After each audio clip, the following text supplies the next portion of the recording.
You know, I'm Tom Murphy. I'm the Senior Resident Fellow at the Urban Land Institute and was the former mayor of Pittsburgh for 12 years. And my father worked in a steel mill for 51 years. And he wasn't a boss. He quit school in 8th grade and went to work in the steel mill. And he was a laborer all his life for 51 years. When I became mayor, we bought the old steel mill that was shut down and had been vacant, and now there's a cheesecake factory there. He would have shot me if he were alive. But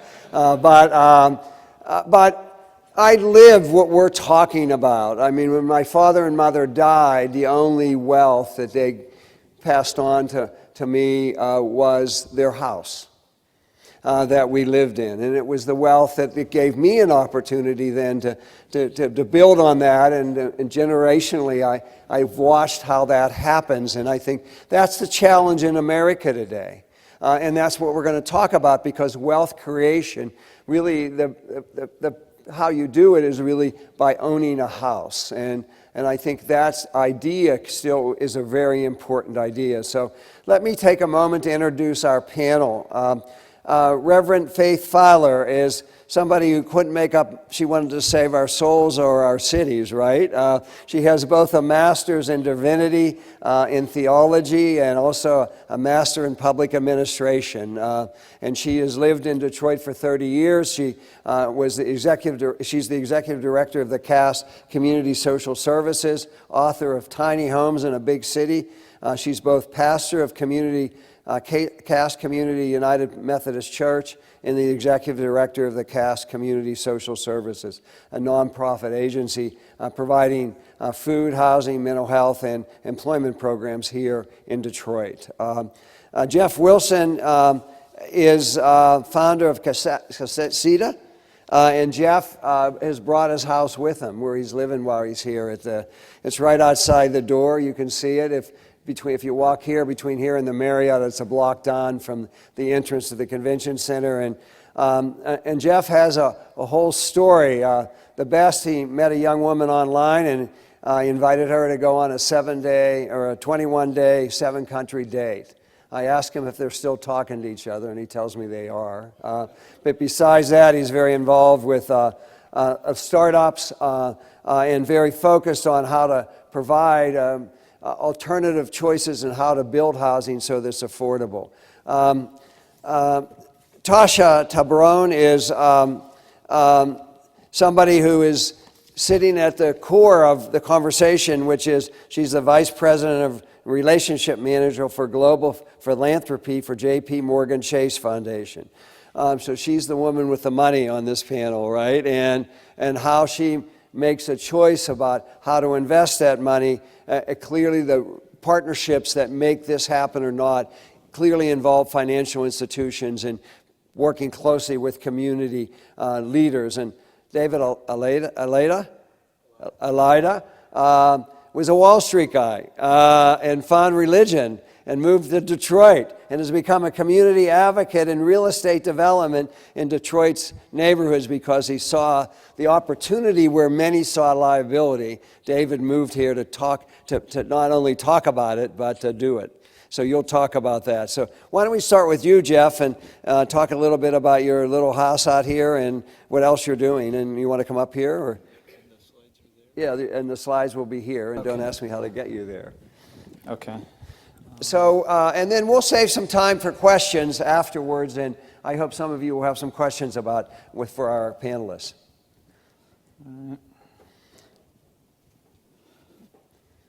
Okay, I'm just going to show a couple of slides talking about our solution, and not from Detroit. I may never leave. I may never leave my, it may be parked out there permanently. Well, we could give you a flat tire, and then you'll never get it out of here. We could get a flat tire. So I'm founder of Kasita. We're about a 3-year-old company, and I think what makes us a little bit different than the other folks, we cover several sort of sides of the affordability equation here, but we're really trying to provide a tool specifically in places where time and space is very rare. So I'm not going to go into the whole model. I'm mostly just going to show a few photos of what these units look like. Our idea was to build something in a factory that was super high design and high tolerance while still being attainable. Particularly in the very expensive markets. We can make one of these in about 4 weeks, put it on a truck, and ship it anywhere in the country, and I'd encourage you to walk through one outside. Part of our strategy here is in dense urban areas to find those small, irregular plots of land that almost nobody else wants to build on. And so we've identified these. It's a typical sort of thing that many folks have looked at. These things arrive on a truck and they can stack directly up. We're working to projects as high as 10 floors. Let me see. Yeah, so here's an example out of New York. We're working with a developer that has bought a few hundred lots, and all of these lots, as you can see, are really small. Most of them are irregular, and by that means he's been able to buy them way under market. So what he's going to do is then, he actually put in a proposal yesterday to Mayor de Blasio's office such that he can go and basically drop these casitas all over the city on these very small lots and then either rent them out at 50%, 30% AMI, extremely affordable, or sell them as a means of wealth creation for folks in these 4 boroughs where he's doing it. So small lots, he's stacking them up a few at a time. And, as you can see, you can kind of match the local environment. You don't need this kind of shiny iPhone-looking thing next to a brownstone, over in Bed-Stuy or wherever you are. The other thing that I'll talk about where we're sort of enabling an innovative model is there's a developer right outside the city limits in Austin. The average price of a home is about $400,000 right now in Austin. What he is doing is something sort of in between what you might say is a trailer park and a regular home. He's calling them micro estates. He's got Fannie Mae backing to where you can buy a casita and then pay a condo fee essentially and build equity in that and own it. Then you can either move it or you can sell it at any time after building some equity. So I don't know that these solutions particularly are for Detroit right now. I think there are some sort of some things that we could work with in being able to set and stack these casitas up and then move them on plots of land within places like Detroit, a reusable model. We're also looking at disaster relief type modules in Santa Rosa, California, New Orleans, those sort of places. So, really we want to be the tool to be placed into the developer's hand and local environments hand to solve some affordability issues. So thank you. Yep. So the big question, what's it cost to get it?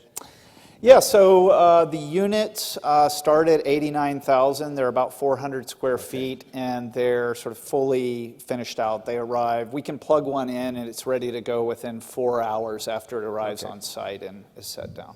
So I have a few more slides, and I'm sorry, I'll try and go through it quickly. I just know that seeing is believing. We purchased 26 lots from the city of Detroit for $15,000. We had to do clear title, we had to do environmental testing, but basically we're building 25 houses between 250 and 400 square feet. And each house is going on an existing lot. Each house is distinctive inside and outside because generally speaking, poor people, which is our target population, low-income people, tend to live in nondescript and sometimes even ugly housing. So each house has a distinctive feature and we believe is rather attractive on purpose. We're building on vacant land. That's the land we built. Occasionally we get criticisms for folks who say, why aren't you rehabbing? Because there are 80,000 vacant structures in the city of Detroit. If you look at the parcels or the blocks that we're building on, there was nothing there. So that wasn't even an option. It also is at the edge, the northern edge of our campus, so that anybody living in our homes can access the services we're already offering: GED, jobs, food, a medical clinic, a store, a bike bank. Just everything is free if they want it, and they can walk to it, which is critical because our folks don't own cars, and mass transit could use some improvement. We're different than other organizations that are using tiny houses as transitional housing. Most of those are tiny bedrooms, really. A bedroom, maybe a sink, maybe a chair, but they go to communal spaces for shower and eating and laundry, and that didn't make sense for the program we're offering. It doesn't mean what they're doing is bad. It means what we're doing is different. Ours is a rent then own project, meaning we've raised the money to build the houses up front. They're not paying for the properties. They're paying $1 per square foot. So the smallest house, they pay $250 a month. The largest, they pay $400 a month, which is about half of what they'd pay elsewhere in our neighborhood. And then they work a program for 7 years while they're renting. They go to homeownership classes, they work with a financial coach, they volunteer 8 hours a month in the community, and they have to join the homeowners association. If they do all of that, they pay their rent, they go to homeowners class, they work with their coach, they volunteer, they join, then it's theirs. So the reason this is so important is that a third of the city of Detroit, the households in a third of the city of Detroit make less than $15,000 a year according to the last census. We have large numbers of people who never gain equity, who never have a tax write-off, who never have anything to serve as collateral, who never have anything to leave their kids when they die. And so we have targeted folks who make $8,000, $9,000, $10,000, $11,000 a year. At least half of them are formerly homeless. And in 7 years, they can move in as a renter.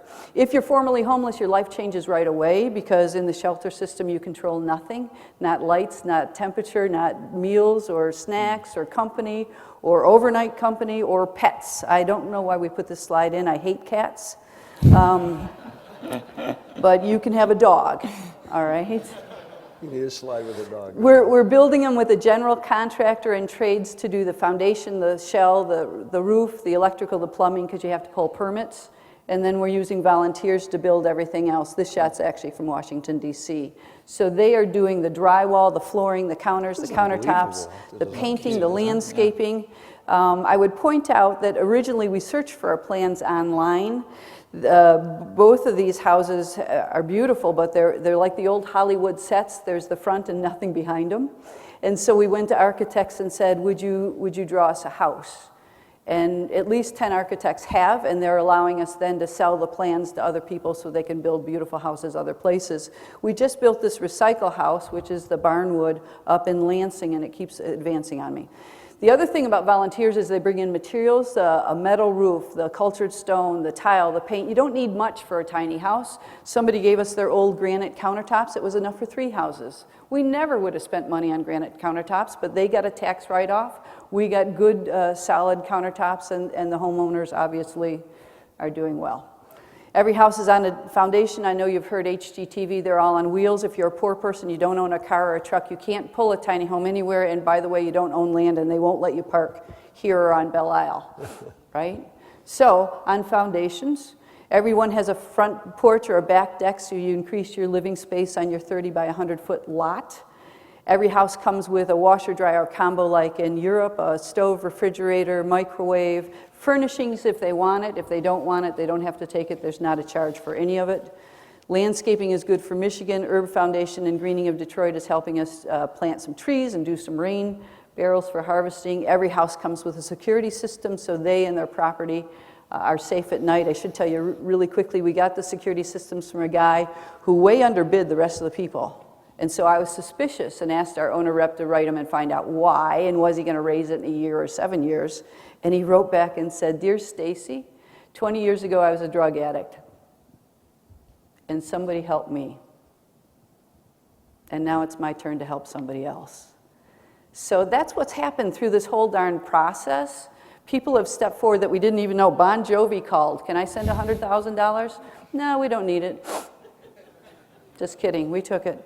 So we started, the first house was open in September of 16, 6 more opened last year, 6 will open this summer, 6 more by Christmas. By next year, June, we'll have 25 houses, and then we'll look to build houses for families and develop the commercial strip. We've had tremendous media coverage, almost too much. Originally, David Wolf went viral with 13 million. Between June and December of last year, 2 different videos together garnered 75 million views.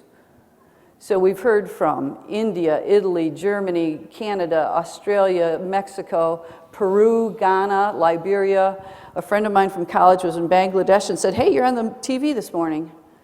Who would have thought? Because of the way we've married affordable housing with home ownership for extremely poor people. It's not only a roof, residential stability, it's economic mobility for very poor folks who are locked out otherwise. I have a book, if you want it, it's $20, I'm not hawking it. But here's the results. The residents get homes and have an asset. The neighborhood gets repopulated with homeowners, which is always important. The city gets tax revenue off lots that have been fallow for 20 years. The planet, of course, is better. And we've made some innovations, for instance, developing a solar generator, because all the houses are electric. And then when the hurricane hit Puerto Rico, we took 50 down there, because we heard they were going to be without power till Christmas. Of course, 2 weeks ago, the whole island was without power except the 50 houses we lit up. I'm done. Wow. No, you're not. Yeah. So what does that house cost me? So it doesn't cost you anything. You pay that rent. Oh, here's the key. So we've raised the money up front. I have a very fiscally conservative board, which is a good thing. They say I can't put a shovel in the ground until I've raised all the money. And it's come. I mean, we've never asked. Individuals have come and written $40,000 checks. Everybody understands what it is to own a home, right?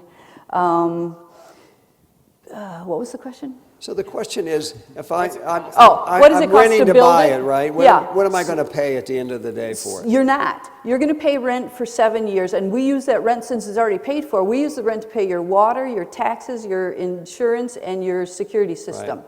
Because if you can pay your rent every month for 7 years on time, and we use it just to pay your bills, when we give you the house, we give you the bills too. You're set. You've got a track record of 7 years. So I own the house. It's yours. And then have any sold? No, we're not selling them. You have to come through the program. Meaning somebody's bought the house and now they're going to move somewhere. Not yet, no. And during the time we set up the Homeowners Association, they'll help establish the rules. I'm sure one of the rules will be you have to join the Homeowners Association to be able to buy it. Okay, okay. Wonderful story. Thank you. Thank you. Thanks for your leadership. I don't know how to turn Tosha, that off. Yes. now you know where to put your money. That's it. So if you move on to there, I mean, that's JPMorgan, Tosha runs the philanthropy for JPMorgan in Michigan, and JPMorgan invests over $200 million a year in donations to communities all across the globe. So you are sitting at a very important place to be able to make critical investments. Tell us a little bit about what you're doing about wealth creation and home ownership in Michigan. Sure. So we made a $150 million commitment. We started at $100 million in 2014, talking to partners around the city of Detroit. And 75% of that initial investment went into thinking about the physical landscape of the city of Detroit. For those who are new to the city of Detroit, have this place down in the last couple of days, we have 95,000 blighted houses in the city of Detroit that are right now sitting inside of the Detroit Land Bank that needs to be put into reproductive use again. So one of the ways that the mayor thought about trying to address this issue of these blighted structures around the city of Detroit was this auction process, right? You could buy a house in the city of Detroit for $1,000. Online, right? So, but once you get this house, you've got $30,000, $40,000 worth of work that you need to do to these homes. So, and the values, we've got too much supply, not enough demand for these homes. So the values in the market has not returned in some of these neighborhoods where people are buying these homes. And to your point, you've got someone who's raising their family on $15,000 a year. They see this opportunity to own a house for $1,000. What they don't know what they're walking into is all of the work that has to go into actually creating a livable environment for the home that they're picking up. So some of the work that we've been doing has been on both sides. It's been on the development side with alternative lending solutions for developers that can do things at scale, and you'll be talking to one in a minute. that can actually do some of this redevelopment of these big homes, and then sell them at a value to these homes, to these families with down payment assistance and other layers of resources that can get someone into a home that's habitable. And so our job as a large organization who can't get to these populations is to work in putting money into community development financial institution, creating down payment assistance, creating alternative lending solutions with community development financial institutions and other partners in the city, and putting philanthropic dollars into gaps so that we can actually get to a place where someone can afford to move into a home in the city of Detroit. So that's 75% of what we do with the $100 million. The rest of it is looking at the opportunity to create jobs in this whole ecosystem of redeveloping the city, right? So we've got to get more developers of color into the city. We've got to get more minority contractors. We've got to get the city's 85% people of color. Why aren't they a part of the development ecosystem? How do we create opportunities for them to be a part of that ecosystem? We've launched a number of initiatives that have been very specifically tailored for developers of color, tailored for minority contractors of color to get access to dollars so they can scale their companies and hire more Detroiters. And that allows for us to take advantage of the community benefits agreements and all of these other resources where large contractors can't meet the demand because there's not enough talent in the marketplaces to support the new development. And we'll hear, I'm sure David's going to talk about some of this right now too, how it's hard to get talent to build out the environment that we have right now that are actually Detroiters and ready to work. So that's what we're doing, right? So trying to create jobs and actually create housing that makes sense for the people who live here. And David, you're doing real estate development and also community advocacy now. Are you focusing in a particular neighborhood and both developing the houses and trying to create a sense of community that Reverend Fowler was talking about? Well, I can't say I'm doing anything like Reverend Fowler. That's incredible work. That's really amazing. For us, we're really focused. I'm from New York, and I moved to Detroit with one of my best friends who's from Mississippi. He moved from Mississippi, I moved from New York. We thought we could do development in Detroit a little bit differently than how we saw it done in New York, where development often comes in tandem with displacement. Developers come in, they buy things, they fix things up, rent goes up, and folks have to leave. We thought Detroit was unique because Detroit had a really high percentage of home ownership. Particularly for a top 25 size city, had a high percentage of home ownership for folks of color. It also coupled that with a really high degree of abandonment and vacancy for housing in neighborhoods that are oftentimes in very close proximity neighborhoods that are really strong. Right. So we thought we could come in, we could build around the neighborhoods that are really strong. So go a little bit, maybe one block north or south or east, places that had more dilapidation, more vacancy, more crime. But still really beautiful housing stock that would require significant investment to restore and bring back. So that's what we did. We went into a neighborhood just south of Boston Edison, and we started with one house. We talked to the community. We said, hey, we want to rehab the vacant abandoned housing stock, as many as possible on the street. And over about a year, we rehabbed and rented out about 20 houses. And we saw, and this is within a 5-block radius, all on one street called Atkinson Street. And we saw a lot of wonderful things happen. We saw the crime reduced. We saw people walking in the streets. We saw the people that we hired locally in the neighborhood. We saw them become more active participants in the neighborhood as opposed to potentially negatively contributing to the neighborhoods. And we saw housing prices dramatically increase. I'd say the two main populations that were the happiest with us were, one, the homeowners who never left Detroit, who never gave up on their city, who never gave up on their street. They're really happy that there are folks who are coming in and doing what they say they're going to do. And the second population are the contractors. Again, the contractors who always remained in Detroit and decided to stay here and serve Detroit residents. Right. All the money we raised pretty much goes to support them and help, like Tosha said, scale their businesses, help them retain talent as we're giving them consistent work, over and over again. So we've carried this strategy now. We're in 3 neighborhoods in Detroit, kind of just south of the Boston Edison area, the North End area, and East English Village. Our next project and focus area is the Fitzgerald's project. So we are responding to an RFP sent out by the city of Detroit to purchase and activate over 300 parcels of land, all located within a quarter-square mile area. That area is adjacent to some of the best neighborhoods in Detroit with some of the most beautiful housing stock and solid communities. Thank you. Yes. It's Tasha's neighborhood. That's why we're there, because Tosha is in such close proximity. And also 2 universities, University of Detroit Mercy and Marygrove University. So similar to how a lot of our work was focused on finding a strong neighborhood, here there are tons of opportunity, tons of strong anchor institutions, and we have an opportunity to go in. We have over 100 homes, deconstruct and demolish about 25 structures, and we're really looking to using deconstruction to enable for us to get jobs, into the neighborhood, and activate over 200 vacant lots with some form of green infrastructure.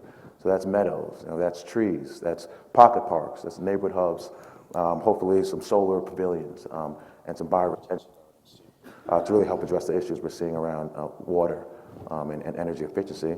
And finally, homesteads. So we're actually selling houses, and a portion of these houses we sold to low to moderate income buyers, folks who make below 80% of the area median income. We're selling homes to them in addition to 5 to 8 adjacent lots. And they'll own the home, and they'll own the lots, and they'll be able to farm the lots and provide food for their families, for the neighborhood, and even distribute to some of the food, the restaurants here, true kind of farm-to-table concept. So that's the latest project we're working on, and we're really excited to roll it out with partners like City of Detroit, with JPMorgan, Invest Detroit, and some other really great organizations. So let's dig into this a little bit. I mean, there's 2 big themes that come out in this discussion. One is the financing, obviously, of how do you get these houses affordable. The second really is for the individual buying it, their ability to get access to credit or that they need. And then the third one that Reverend Fowler really, I think, talked about was home ownership classes, is that I live in a neighborhood where I've seen a lot of vacant houses because people didn't understand what it meant to own a house. They weren't ready to own a house. And so let's get into the financing. If you've rehabbed 20 or 50 houses, you're getting the land essentially for very little here in Detroit. Not always the case in many other cities, but here. And then you're either rehabbing or doing new construction. How much is it that you sell the house for? Well, recognizing that there's going to be a variety with the square footage and all that. Yeah, so again, Detroit's a very interesting housing market. It's very, very street by street. And one thing that surprised us when we first came is this is in 2014, 2013, we saw one house, houses were selling for $5,000 a house, and that same exact house, 1 block north, was $125,000. So it really depends on where the street is, how's the community, what's the history, what's the branding. Some neighborhoods have really strong branding. With this Fitzgerald project in particular, the houses will sell for anywhere between $80,000 to $150,000. And that's where you're figuring. That's sort of and you need to be at that $80,000 to $100,000 to get to the market you want to get to. Of people making $30,000 to $50,000 a year, maybe. Sure. In many cases, you think even at $150,000, your mortgage is oftentimes much less than what you'd pay for rent in a similar sized house. So I think we're really excited because effectively people will get a brand new house. We're doing a full gut renovation, new electrical, plumbing, HVAC, new roofs, masonry work. They get a brand new house and they're paying, particularly if you look at the down payment assistance, we're able to provide folks through our partners like Liberty Bank and again, support from JPMorgan. They're often paying maybe $4 or $550 a month for effectively a brand new house that they now own. And in a neighborhood where prices are going to go up, where because of the work we're doing, because of the partnerships that we're creating, because of the investment the city's making, there is going to be significant appreciation and wealth creation for the folks who I think really need it. And Tosha, one of the other big pieces of this conversation is it's really you're not just buying a house, you're buying a community. And so, I mean, I've watched lots of people struggle to buy a house and then have the community fall apart around them, and they lose their investment and their assets. So when you're thinking about, as a bank, a financial institution, making investments, are you looking at the coherency of that community and the organizations of it, and whether there's sort of, as Reverend Fowler has talked about, building a community rather than just investing in houses? How are you measuring that as a financial institution? Sure. So our CEO from the business banking team was here this week. We announced a new platform about what we couldn't do. We're taking the CDFIs and allowing them to, if we decline a loan, there's another opportunity for a second look, right? So one of the things he talked about was like innovation is not something that we necessarily do, what we do is become fast followers of great ideas. So there's a great ideas all on this panel right now. Our focus is to figure out how to get them financed and get them at a scale that makes sense for neighborhoods. So our initial investments that we made, we thought about place. It wasn't like we've already looked at the model of 139 square miles and like just spreading our dollars across the entire city. You have to kind of like think about place. And you mentioned, good branding of certain neighborhoods. How can you build on anchor institutions and think about strong organizations that are thinking about the commercial corridors and trying to refill them retail. So it is a holistic approach that made us think about the 6 neighborhoods that we selected at the beginning and leveraging other foundation resources. So you're really trying to get that coherent strategy for a neighborhood. Absolutely. Okay. And the city is actually playing an active role in saying, look, we're going to be strategic about where we're dropping our resources. We're going to bring on a number of partners, and we're going to build up a market. And hopefully within a certain amount of time, we can actually take those resources and take them. So are you and Reverend Fowler doing some deals here? I would love to do that. We're just so we talking might about get you My some new more best money. friend. So let's Just talk get about big it. names like Bon Jovi every month. She doesn't think about it. What I was impressed with, Reverend Fowler, is that you laid out a very clear regimen of requirements for somebody to get the house. Right. And so do people fail? I mean, do you kick people out of the house because they're not doing home ownership or they're not volunteering? So for the first 7 years they rent, if at the end of a year they haven't fulfilled their program requirements, we don't renew their lease. We haven't had to do So that you yet, are, but they know this that. is a pretty no-nonsense kind of... It is. So in the first month, we took in 122 applications for 25 houses, and then we cut it off. In the next 6 months after that, we had 900 requests for applications. So 1,000 people want to live in those 25 houses. So there's a demand. Yeah, the other thing I would tell you is, do you know what day of the week October 1st was last year? No? I'll tell you, it was a Sunday. And the reason I know it was a Sunday is because my phone was exploding. And I'm a pastor, too. I'm supposed to be in church preaching. And I finally answered, sort of aggravated, and said, "What do you want?" And it was one of the residents. And she explained to me that our headquarters was closed, but it was the first of the month and she couldn't pay her rent and she didn't want to be kicked out. And 4 of the residents called to say the same thing. They've never owned homes before. They know this is a chance of a lifetime. So they talk take about it the very- home ownership training on that. That's what I think is really critical in this conversation, because you raise people's expectations and then you put them in a situation where they often will fail. Right. So the vetting is pretty serious. We make sure that they have, $7,000-8,000 a year at least, and that it's secure. We look at their housing history. We look at their criminal history. You can have a criminal history. It can't be recent. It can't be a sexual crime that you've been convicted for because of the other people in the neighborhood.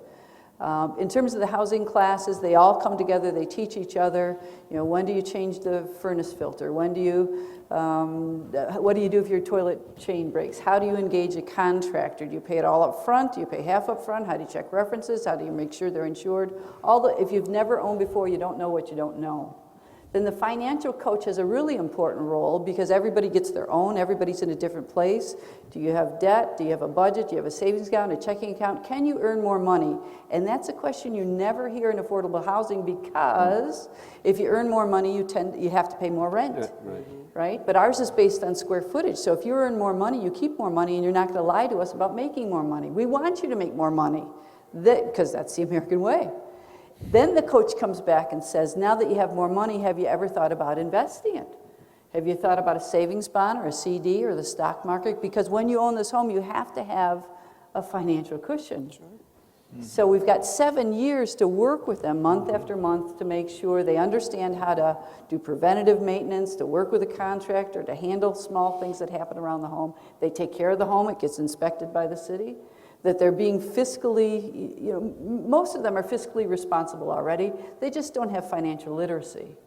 And that they're engaging in their community. They're working with the CB Patrol or the kids' Halloween party, so their neighbors get to know them and they get to know their neighbors, and they are seen as the asset, not just the house. Although the house in our neighborhood, they haven't built anything since 1974, and it was a garage. So if you don't think the neighborhood is excited about seeing new construction and meeting their new neighbors, it's wild. We can't get them to go home. Stop taking selfies, get off the lawn, go home, right? But it's really fun. I've never, I've been at CAS 23 years now. I've never seen this kind of community elation. Wow, that's great. It's fun. And Jeff, you primarily have looked at the cost of housing. And so you've developed this model. Do you think that's the bottom line price that you can get to? No, Or there are other innovations that might... as we scale, the price will come down a lot, and we're working with FEMA on particular modules that are a little bit smaller and much more cost effective. But I don't think it is just about making cheaper housing. Like we were talking about this before, you're not solving a puzzle, we're solving more of a Rubik's Cube with multiple facets on it. Right. So it's not just about making a home that someone's proud to live in, but it's figuring out the land, the financing, the, who's actually building and developing the homes in a city like Detroit here, where it's 85% people of color, right? I would venture a guess that the development community is not 85%, folks of color. So there are all of these different sort of sides. We want to insert a solution where folks can live with dignity, that can be plugged in to very tight spaces and tight pieces of time. One example that I didn't mention that's kind of on the other side of the time spectrum here is, Austin has a lot of gentrification issues. The east side of Austin in particular was the second most rapidly gentrifying zip code in the United States, 2000 to 2010. So, I've been to a block there where there was one family left on the whole block other than tear downs and folks having to move out and doing rehabs. They are looking at a solution to put a Kasita or something like it in the backyard, rent that out, or have somebody assist with the financing to rent that out, such that maybe they put a hipster in the backyard that's essentially paying their rent and paying, more important, if they don't have rent, their taxes, so that they're not pushed out. They want to stay in these neighborhoods, but there's no real solution to do that right now. So these are some of the kind of things that we're thinking about, once these neighborhoods do gentrify and those, these rents do, and I've already seen some of it here in Detroit, I think we need to start thinking about some of those solutions as well. Do you have questions for each other after what you've Just heard? one quick question. So that zip code that's the most rapidly gentrified, how do you define gentrified? That's by race. That one. Gentrified is black to so white, East Austin, we can talk about it afterwards, but yeah, there was a reason for that. Sure. Yeah. Yes, Tosha? Where do you go next, Dr. Fowler? Where do you think you want to go next with this kind of program?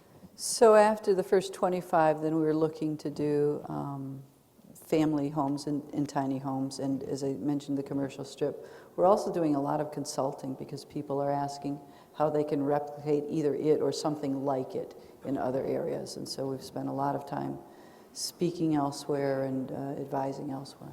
So where did you get the chunk of money to permit you to build the homes that people are now renting from you? Did you get grants or from foundations? So no government money at all. It's not that we're averse to government money. Say that again? No government money at all. Okay. Not a nickel, not a dime, not a penny.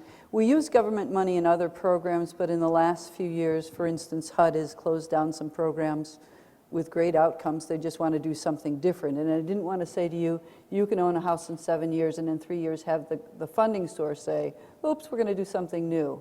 And so I have to go back and say you can't own the home. So I started with a PowerPoint, much like you saw there, and went to a family foundation. They gave us the original $70,000 to start buying land and buying plans. Ford Motor, GM, Flag Star Bank. Many religious communities have given like $40,000 at a time to adopt a house. Schools, the Royal Oak High School just raised 10 grand and handed it over. I mean, so I've been amazed at the generosity of the community. But as I say, everybody understands what it is to own a home. I mean, here in Michigan, we went through a horrible recession where scores of people lost their homes. So it's not a hard sell. It's helping people understand the program, that we're just not giving away homes. Right. We've set it up for success as best as we can. And I'll tell you the truth, it really came because my mother died. That my whole life I had a safety net I didn't really recognize, Right. but the truth is if I ever got in trouble financially or any other way, they might lecture me, they would lecture me about being fiscally responsible, but then they'd help me. And when she died, I got a house. I got a house Right. I didn't need. Right. And I thought, boy, if I was poor, my parents would love me just as much, but they aren't able to rescue you. And when they die, you get debt. You get nothing. So generationally, there's not economic mobility, and that's the American dream. I mean, that's the American dream. So there were spectacular designs in some of your houses you showed. We're Really only spectacular. building. So local architects? Some are local. We got one woman from the UK. We've got a man from Ann Arbor. We've got some from Detroit. And as I say, not only have they drawn the plans for us, they've gifted them to us so that we can then sell them to other people. So that first house you showed, the sort of English, Yeah. what does that cost when I move into it as a family? What does that cost you to build, excluding so it land depends on costs? square footage, just like any other real estate. It also depends on how much labor I get donated and how much material I get donated. We aim between 45 and 55, which is about the price of a new pickup truck. And to run the utilities in and lay the slab-on-grade foundation, you're talking $20,000 just right off the bat. So I think we do it, we build quality on purpose. People are going to live there for decades, but you can't do it for free. So those houses, as that is, without land costs, $40,000 to $50,000. 45 to 55, yeah. That quality of design. That's pretty impressive. You're at $89,000 for your stackable ones, right? He doesn't get the volunteers or the donated. I'm going to that's- defend and, you. It costs money to build something. And you know? and if you're going to more dense cities, more successful, you're looking at a pretty high land cost. Your land cost is essentially nothing, Next right? to nothing. Right. And I mean, what we're doing also is we're permitting these at the state level such that they can be dropped in very quickly, right? So you just lay a slab, you can come, you Right. can put these virtually anywhere in the city. And did you guys run in, and David also jump in, did you run into the bureaucracy sort of saying, what is this? How are you doing this? Or was there lots of paperwork to get the houses and rehab them? And was that at another cost that you ran into? Was it pretty easy here to do? No, I think it's another form of bureaucracy. I think at least for us, the buying the houses is the easiest part. And Tosha So mentioned- Detroit has made all that very easy for you to do, buy it and get the permits to start the rehab. The permitting is a separate issue, but I would definitely say in Detroit, that narrative, you could come to Detroit and buy a $1,000 house. I think that's almost impossible now to buy a $1,000 house in a neighborhood that you think you'd like to live in. To me, that the buying isn't the issue. It's really the rehabilitation and expensive costs. A lot of these houses that we're purchasing were built between 1909 and 1930. A lot of these houses are over 100 years old. So there's no way to fully know what the rehab cost will be until you start tearing down walls and seeing what's there. So I think Detroit's done because the process of buying the house is really easy.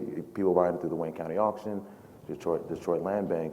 They've now made it a more stringent process around the time you have to rehab a house or the time you're leaving a house vacant. So they take it back if you're just sitting on it for a couple of years and nothing's happening. Definitely. Even now, the land bank says that you have 6 months to fix up the house. And so when you go to families, how big are they going? Are you going to 1,000 square feet then? Oh, no, probably 550. Oh, so 'Cause not much bigger. You can lofts with families. Kids Okay. can go up and down ladders. We didn't have any trouble with the city per se. Permitting is a little slower than we'd like some days, but there's no minimal building requirement in the city, so we could have built smaller. We didn't want to, and because we're putting one house where houses used to be built in the 1916s, 17, 18s, there was no need for a variance on that. And where would if somebody in the audience wants to go see some of your little houses, where Take the lodge north, get off at Webb, take a left and a right on Woodrow Wilson, and you'll see them on the right. And with that, I want to thank our panelists. Let's give them a big hand. They were terrific.